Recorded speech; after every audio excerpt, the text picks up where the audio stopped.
À mon arrivée en Australie, il y a certaines choses qui m'ont surprise. Et je vous dis ça parce qu'en fait, j'avais lu tellement de choses sur l'Australie qu'au final, je suis tombée des nues. J'ai lu tous les clichés de l'Australie, mais tous, et j'ai fait tous les sites. Le seul problème, c'est qu'il n'y avait que la moitié qui était vrai. Du coup, aujourd'hui, enfin, ce soir, apparemment, j'ai décidé de vous parler de clichés qu'on peut lire partout sur Internet à propos de l'Australie. Le premier, en Australie, il fait toujours beau et chaud. Je vous arrête là, tout de suite. Oui, c'est sûr, si vous allez tout là-haut. Mais à Melbourne, pas du tout. Hier, il a réussi à faire 30 degrés, nuageux, puis vent, puis pluie. C'est vraiment dur à dire. Puis grand soleil et en soirée, il faisait toujours 30 degrés. À Melbourne, il faut être prêt à vivre toutes les saisons en une journée. L'application météo, c'est devenu ma préférée. Cliché numéro 2. On trouve du travail hyper facilement en Australie. Oui. J'ai envie de dire oui parce que c'est vrai. Avant le Covid, l'Australie était le pays avec le pourcentage le plus faible au niveau du chômage. Si tu parles un minimum anglais, tu en trouveras. Numéro 3. Tu gagnes mieux ta vie en Australie. Oui. En Australie, tu gagnes mieux ta vie qu'en France. Le salaire minimum est de 19,84 $, ce qui fait environ 12 €. Ce qui est bien en Australie, c'est que quand ton visa te le permet, tu peux travailler un job, 2 jobs, 3 jobs et autant d'heures que tu veux. Tu n'es absolument pas limité. Attention, avec un visa étudiant, je ne peux travailler que 20 heures par semaine lorsque j'ai cours. Cependant, pendant les vacances scolaires, j'ai le droit de travailler plus de 20 heures. Et ça me rend très heureuse. Le quatrième cliché de l'Australie, la vie est chère en Australie. Là, je dis oui et non. C'est vrai, parce que tout est plus cher. Cependant, le salaire est complètement adapté au mode de vie et au prix de l'Australie. Donc, techniquement, pas vraiment. Le shopping ici, soit c'est pas très cher, soit c'est trop cher. J'ai envie de parler avec des marques que tout le monde connaît. Tu sais déjà qu'en France, quand une vendeuse Sephora te ramène le panier, que ça va te coûter un bras. En Australie, ça te coûte un bras, une jambe et la licorne avec. Moi je fuis, ne va pas à Sephora. Tu vas te faire avoir parce que tout est beau et ça sent vraiment bon là-bas. Pour les fringues, H&M, ça reste comme en France. En Australie, c'est hyper simple de s'habiller pour pas grand chose. Il y a Kmart, Target, Cotton On. Les fringues ne sont pas de top qualité, mais franchement, c'est complètement portable. Et moi, j'adore, même si c'est pour 6 mois. Zara, c'est quand même du luxe. T'as pensé à parler de second hand?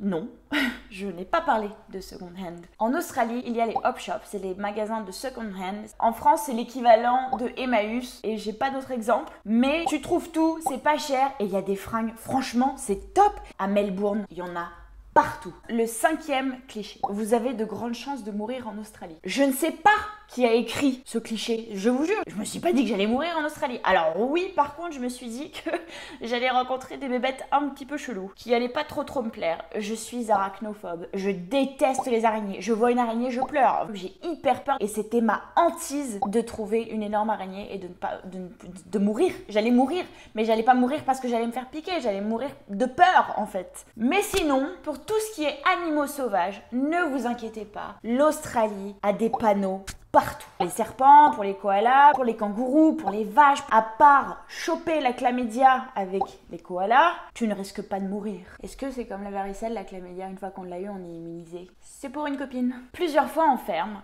je me suis retrouvée face à des serpents. Il y a ce serpent que tout le monde dit, il ne faut pas le croiser, c'est le serpent marron. Ça se dit pas trop comme ça en anglais, c'est le brown snake. Il est hyper venimeux. Si tu le vois, tu prends tes jambes à ton cou et tu cours très vite parce que tu meurs en quelques minutes. Dans la ferme où j'étais, ils avaient beaucoup de chats dans leur propriété parce que les chats courent après les serpents. Du coup, ils peuvent les repérer. Ils avaient 25 chiens de travail, des chevaux et des vaches. Ces serpents-là tuent tout et les enfants inclus. Du coup, il faut faire hyper gaffe. J'ai vraiment plus peur des araignées, mais j'ai quand même peur des serpents. Et je vais bien. Je suis toujours en vie. Les requins. Je sais aussi que ça, c'est un sujet un petit peu tabou. Les requins, il y en a partout. Ne te retiens pas de te baigner parce que tu as peur des requins. Si tu évites le coucher du soleil, la nuit et tous les endroits où il y a des panneaux marqués requins, tout va bien. Sur la Gold Coast, un jour, je me suis baignée. Au loin, je vois ces pêcheurs me regarder. Puis ils me regardent quand même avec insistance. Je me sens un petit peu gênée. Et puis ils discutent avec mon pote. En fait, ces pêcheurs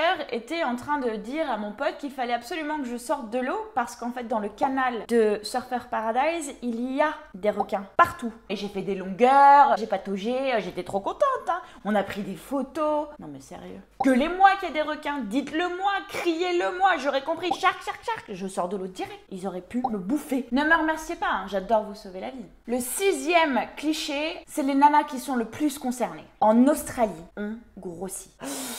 Oui, c'est très vrai. Est-ce que vous voulez que je vous explique pourquoi? C'est pas parce qu'on mange mal, c'est pas parce que la malbouffe est... Si, ça, la malbouffe est quand même plus accessible que la nourriture saine. En revanche, attention, je sors ma science. En Australie, le pourcentage de sucre dans la nourriture préparée et dans les sodas ont un taux plus élevé, une même boisson qu'en Europe. Par exemple, le coca en France, il est comme ça, en Australie, il est comme ça, en plus fort. Et aussi, ils ajoutent beaucoup de pesticides, mais le pire, ce sont les hormones qu'ils mettent dans les aliments afin qu'ils soient plus gros. C'est ça qui fait réagir notre corps et qui fait que nous grossissons. La plupart des femmes que je connais ici m'ont dit qu'elles avaient pris du poids. Ça varie entre 4 et 10 kilos en général. Il n'y a aucune inquiétude à avoir. Les kilos sont vite reperdus. En mangeant la même chose en France, il y a beaucoup moins de sucre et du coup, elles perdent et se retrouvent avec leur poids initial. Quand on veut, on peut, comme dirait ma mère. Le 7e cliché va vous faire rêver. Le ciel est plus beau en Australie qu'en France. J'ai envie de vous dire, c'est complètement vrai. Je vous avoue que le ciel à Melbourne, il est pas ouf. En plus, on voit souvent pas grand chose vu qu'il y a des nuages sans arrêt. Je suis allée en ferme 3 jours après mon arrivée en Australie, dans une propriété magnifique, complètement paumée dans des montagnes de New South Wales. Je me souviens toujours parce que quand j'ai ouvert la porte, la personne qui me recevait dans cette ferme m'a naturellement dit de regarder le ciel. Mais j'avais jamais vu un ciel pareil. C'était tout noir et ça brillait. C'était magnifique. J'avais des étoiles plein les yeux. Il y a juste un truc que j'aimerais voir. C'est le ciel à Urululu. Je sais que c'est pas de nom. Ouroulou. Oulourou. À Urulu. À Roulou. Ah, j'arrive pas. Oulourou. À Oulourou. On peut voir apparemment la Voie lactée et c'est mon rêve. Ce gros caillou en plein milieu du désert, je m'en fous. Tout ce que je veux voir, c'est ce qu'il y a au-dessus, moi. Si vous avez voyagé en Australie et que vous avez vu le ciel avec la Voie lactée comme sur Google Images, dites-le moi dans les commentaires. J'aimerais vraiment savoir. Et le dernier, mais néanmoins, je voulais traduire the last but not the least. Le dernier, mais pas des moindres, merci Ellie, les Français ont une mauvaise réputation en Australie. Alors là, hormis qu'ils ont carrément renommé le vol à l'étalage après nous, parfois, à l'entrée des magasins, c'est marqué « No French Shopping ». Oui, c'est raciste. Vous imaginez bien qu'on a quand même une réputation de compète. Hormis ce léger détail de French Shopping et un petit stéréotype d'arrogance, en général, le courant passe bien avec les Australiens. La relation reste un petit peu superficielle au départ, peut creuser un petit peu et en général, il y a quelque chose de bien qui en ressort. Les Australiens aiment bien bosser avec les Français parce que nous sommes bosseurs. Nous ne sommes pas feignants. Nous ne sommes pas de petite nature. Surtout, on dit oui à tout, sans vraiment broncher. En gros, on aime bien se faire exploiter avec le sourire. Ça les arrange. Tu peux venir demain à 6h et tu finis 22? Ouais.